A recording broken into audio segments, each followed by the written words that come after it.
Hello दोस्तों, आप सभी को प्यार भरा नमस्कार। साथियों, अभी देखिए, अभी हम हैं जिला महाराजगंज के निचरौल तहसील के अंतर्गत एक ग्राम सभा मदनपुरा है। बगल में आप दिखा सकते हैं मदनपुरा का गौशाला है, यह सरकारी गौसदन है। और सरकारी गौसदन के बगल में इधर थोड़ा दिखाइए, इधर जो प्लांट है जहाँ पर इस नेशनल हाईवे 730 का निर्माण कार्य चल रहा है, उस प्लांट के बीच में अभी आपको दिखा दीजिए पोल। अभी आप हमारे पीछे पोल देख रहे हैं। देखिए ये साथियों, हाई वोल्टेज पावर सप्लाई करने वाला या कहीं कहीं पोल है। और देखिए पोल पूरी तरीके से ढह चुका है।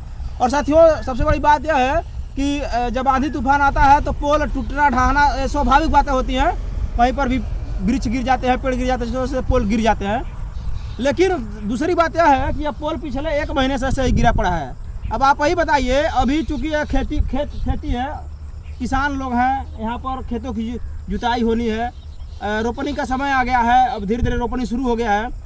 लेकिन इस हाई वोल्टेज पोल की गिरने की वजह से अब यहाँ से लेकर वहाँ तक जितने भी खेत हैं बीच में, लगभग यहाँ से दर्जनों पोल ऐसे ही गिरे पड़े हुए हैं पिछले 1 महीने से। लेकिन अब तक जो महाराजगंज विद्युत विभाग के जो सरकारी अधिकारी हैं, इस नेशनल हाईवे से रोजाना गुजरते हैं। उनको रोजाना कहीं कहीं कुछ न कुछ अधिकारी निचरौल महाराजगंज होते हुए इस रास्ते से जाते हैं। डीएम साहब भी जाते हैं और भी तमाम अधिकारी जो विद्युत आपूर्ति अधिकारी हैं वो भी इस रास्ते से गुजरते हैं। लेकिन उसके बावजूद उन लोगों को दिखाई नहीं दे रहा है, उनकी नज़र में चीज़ें नहीं आ रही हैं कि इस पोल को बदलवा दिया जाए, इस केबल को सही करा दिया जाए। क्योंकि जो किसान लोग हैं वो अपने खेतों की जुताई कराएंगे, ट्रैक्टर से जुताई होगी। अब बताइए इस पोल के नीचे कैसे ट्रैक्टर जाएगा? तार नीचे आ गया है, हाई वोल्टेज तार 33,000 वोल्टेज के पावर की सप्लाई देती है। निचरौल पावर हाउस तक ऐसे ही तार गया है। और पिछले 1 महीने से अगर ऐसे ही तार गिरा है, ऐसे ही पोल टूटा पड़ा है, तो आप बताइए कितनी बड़ी लापरवाही है विद्युत विभाग की, कितनी बड़ी लापरवाही है।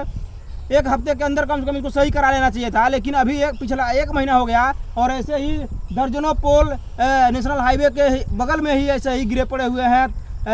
जो उसका केबल है वो ऐसे ही खेत में लटका है। तमाम किसान जो धान की रोपनी कराने के लिए जिनको खेत जुतवाना है, वो खेत अपना नहीं जुतवा पा रहे हैं। कैसे इसमें कोई ट्रैक्टर लेकर आएगा? कहीं ना कहीं खतरा अभी भी बना हुआ है। तो जो भी अपने जिले के अधिकारी हैं, जो विद्युत विभाग के अधिकारी हैं, जो हमारे डीएम साहब आए हैं, थोड़ा उनसे भी आग्रह है कि इस बात को संज्ञान लीजिए।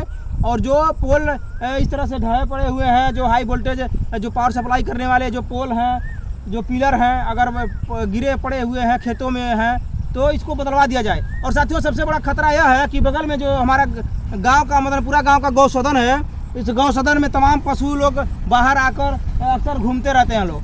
अगर कोई पशु, कोई गाय बैल अगर आकर इस पोल में लड़ जाए, इस केबल में लड़ जाए, तो बताइए उसके साथ क्या घटना घटेगी। क्योंकि हाई वोल्टेज पावर सप्लाई का यह केबल है और ऐसे ही लटका पड़ा हुआ है, कहीं खतरा बना हुआ है। इस बात को गंभीरता से लेते हुए जो भी अधिकारी हैं, उन सभी लोगों से यही आग्रह है कि कृपया जल्द से जल्द इस पोल को बदलवा दिया जाए, केबल को सही करा दिया जाए। क्योंकि जो किसान लोग हैं, जो खेतों को जुताई कराने अगर ट्रैक्टर लेकर आएंगे तो उनके लिए समस्या हो जाएगी, रोपनी नहीं हो पाएगी। तो बहुत सारी समस्याएं हैं। और आप सभी से आई आग्रह कि थोड़ा इस वीडियो को शेयर करिएगा, क्योंकि ये जनहित का मामला है, यह सबके हित का मामला है। क्योंकि अगर ऐसे ही पोल टूटा पड़ा रहेगा, सप्लाई नहीं सही हो पाएगी। और यही कारण है कि निचरौल विद्युत आपूर्ति से पर्याप्त मात्रा में जो गाँव में बिजली नहीं मिल पा रही है। क्योंकि यह बहुत बड़ा सप्लाई का एक माध्यम है। जो महाराजगंज पावर हाउस से यहाँ पर बिजली निचरौल पावर हाउस पर आता है, लेकिन यह कहीं कहीं गिर गया है, जिसकी वजह से सप्लाई निचरौल पावर हाउस पर नहीं हो पा रहा है। और कम सप्लाई हो रहा है, कम में ही सबको थोड़ा थोड़ा करके विद्युत की आपूर्ति की जा रही है। तो आप सभी से आग्रह है कि आप लोग कमेंट करके जरूर बताइएगा और इस वीडियो को थोड़ा शेयर करिएगा। धन्यवाद दोस्तों, जय हिंद।